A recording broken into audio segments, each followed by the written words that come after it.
Hey everyone, welcome to the Horror Show. I'm Cecil Laird. Jaime Fuego here. Here to do a comics review for you guys, of course, of the horror variety. Yes. Today we are doing a follow-up on something that we've talked about, I think, a couple of times on the channel. Way too many, and it's long overdue, unfortunately, but this is for a buddy of ours, right? Yes, exactly. Yeah. Well, this is the second volume. We did review the first volume Indeed, on we the did. channel, Yep. and we, in fact, reviewed the first two issues way back when we got those before the first volume had been finished. Yep, shout out to Michael, man. Exactly. Yeah. This is written by Michael R. Martin, and it is Blood and Dust Glenny Family Values, which is the second volume of the Blood and Dust saga. Yeah, as I said, this is a follow-up to the first Blood and Dust volume. Yes. That was really well done, although they ended up changing artists after the midway through, but then that artist went back and did the whole thing, did the first issue and everything. So that's the thing. The issue that I have is sort of a collector's item because it doesn't exist in the volume. Yep, so. it is no longer canon. So. No, but this one is the official second volume. It is, of course, written by Michael R. Martin. It is illustrated by Tone Rodriguez, colored by Raymond Lee, lettered by Kel Nuttall, and edited by Adam J. Orndorff.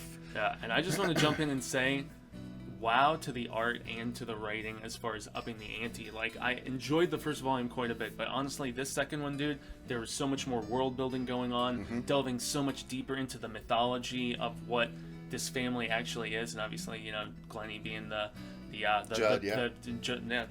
patriarch of everything, man. I mean, they actually expanded so much more and took this book in a different direction than I was anticipating, especially after the swamp monster, whatever, in the first one. They really just took the back seat, and Dunzo and more stuff going on family-wise. Yeah, this is definitely more about the family. In fact, it tells the origin of the vampire family that we're introduced to in the first volume. I love the flashbacks, the way the jumping around that they do in this They book. do it not unlike, a lot of TV shows do it, where you'll get a story going on nowadays, and it's intercut with the flashbacks from the origin of the family. Yeah. And it's really cool because I'll show you the whole art here because it's a big, yes, it's a splash page here. Although this is the special one, remember? Yeah, this is the special one that we got at the convention that he signed. There is a regular cover that Fuego got, actually. Yeah, because it has a horror show quote. It does have a horror show quote on the back, but this is really cool. So this is the Glenny family. Judd is this man right here.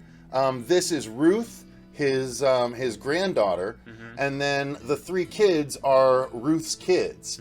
They're all vampires. Well, not quite vampires. Right, well, it is, close enough. It is Al. Boy, I'm trying to remember. Al Nook. I won't be able to find the page. It's Al Nook something or other. But it pops up quite a bit, and so they're a race of creature, essentially. Exactly, and as ancient as the weird swamp creature that they were fighting in the first one, which apparently they didn't quite kill. It's just like sleeping. Resting. It's dormant. Yeah, exactly. Which is cool. I like that added sort of thing. Like Judd needs to be there to protect that town. Yeah. But again, we start up basically where the first one left off.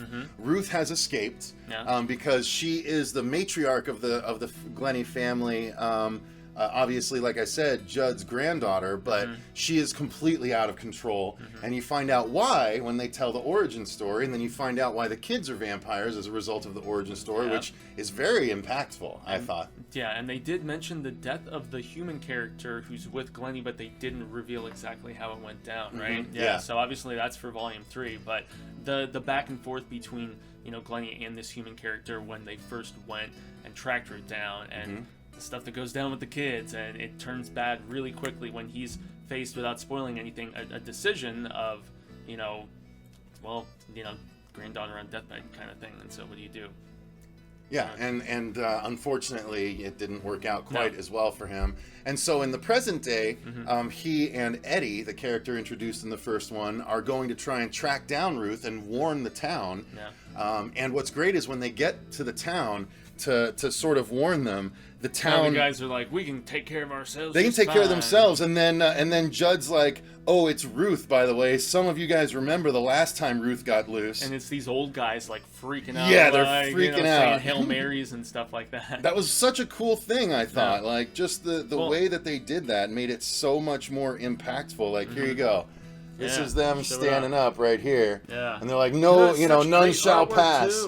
Yeah, I'm gonna go and start showing some of the artwork, tremendous. but one of the things that I love is Ruth. Like They made her Ruth very makes sexy. a transformation, but sexy except there's super evil, man. like this is such a cool piece of art right here, and like that's the thing. This book does not shy away from the gore. Not at all. And I love that about it. Yeah, absolutely. I mean, I'll give you a quick glimpse of just some of the awesomeness that you get to see here. Not too long, not too long. Gotta pay for it. Gotta pay for it. Yes, I know you can freeze frame on it, but you won't get the effect without knowing what's going on. Yeah, and that's credit to Michael's story writing, man. I mean, and also as I said, the world expansion and going so much deeper.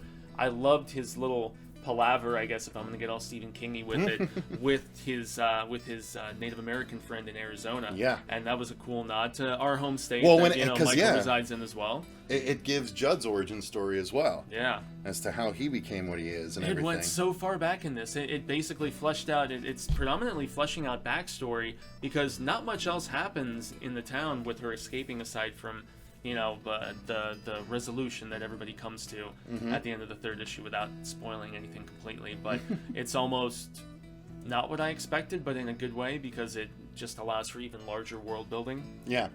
And I think that's about as much as I want to show from inside, honestly. Yeah, I was going to say because we want to give it all away for free. We want you to support this dude. He's doing some awesome stuff and has a great creative team behind him, like you said. Yeah, absolutely.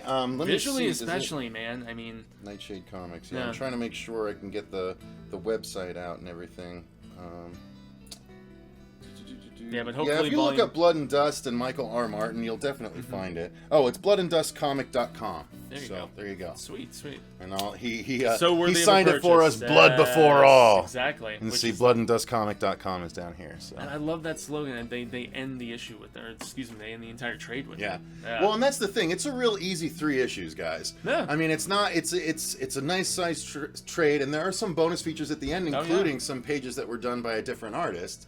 Once again, I did not look at that particular portion. There was a couple of pages that you got to compare. I think I just glanced briefly. But so that's pretty cool. There's always some good extras in these books, and again, it just was so entertaining. So much, again, I enjoyed the first book.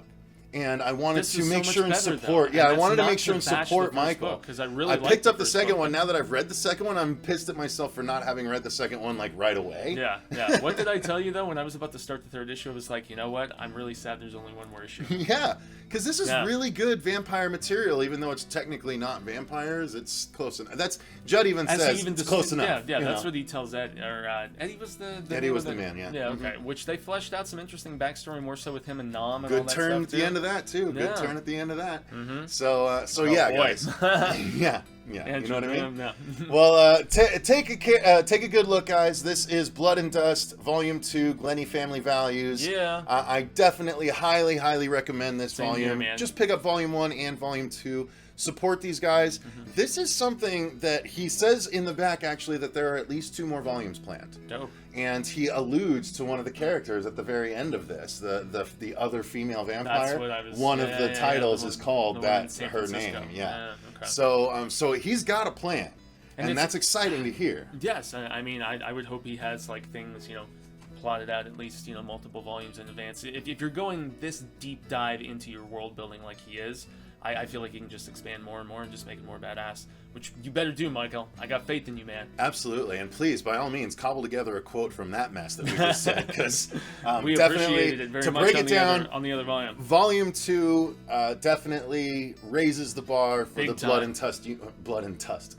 and Dust universe, and it is well worth your time and energy and eyeballs to get one of these in your hot little hands. So. Yeah, I mean, this was more so the T2 or the Aliens of the sequels, at least for me. Yeah, although that's fair. Some disagree with that. But. That's fair. That's actually the chaos level in this was ratcheted up, and I loved it. I freaking loved it. So.